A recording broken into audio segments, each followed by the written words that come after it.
Hello and welcome to Thought for June the 10th. Our readings are Judges chapters 7 and 8, Isaiah chapter 34 and James chapter 5.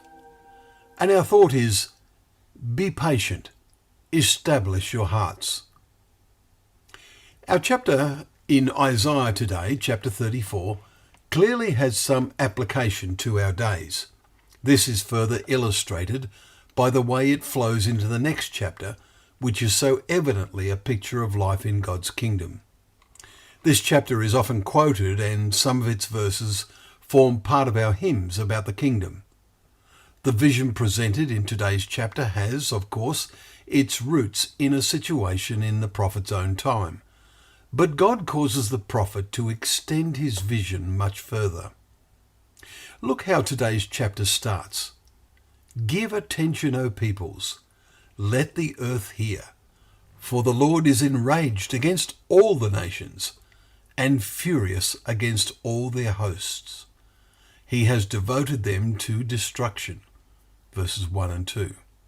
Followed by the words, all the host of heaven shall rot away, and the skies roll up like a scroll.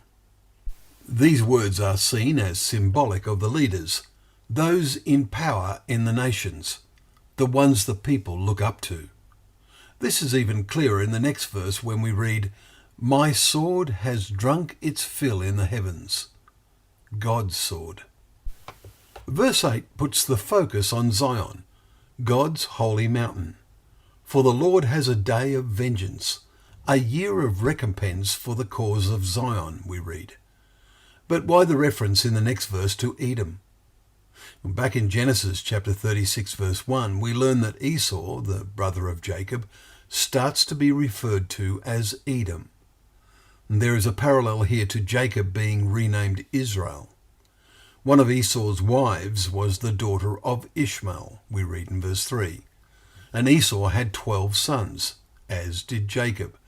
And the detailed list of his descendants, verses 9 through to 43, shows they spread as far as the Euphrates, verse 37. This led us to ponder on the implication that at the time of the recompense for the cause of Zion, there is a parallel event when streams of Edom shall be turned into pitch, Isaiah 34 verse 9, and that Edom is a particular object of God's vengeance.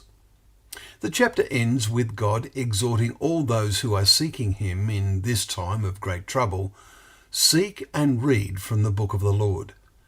His Spirit has gathered them from generation to generation. They shall dwell in it.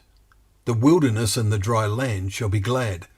The desert shall rejoice and blossom with joy and singing. The glory of the Lord, the majesty of our God. Be strong and fear not. Behold, your God will come with vengeance. Then the eyes of the blind shall be opened, and the ears of the deaf unstopped. You will see we have quoted as far as verse 5 of chapter 35, which illustrates the sequel from where we began to read at the start of chapter 34. Our reading in James 5 verses 1 to 3 has parallel thoughts.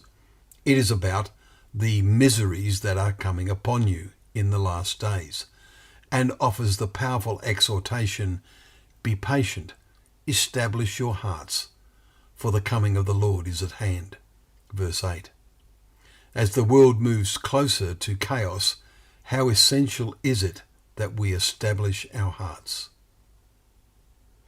Well, thank you once again for joining us for Thought for the Day, where together we can open up the pages of God's Word, knowing that Word to be a lamp to our feet and a light to our path.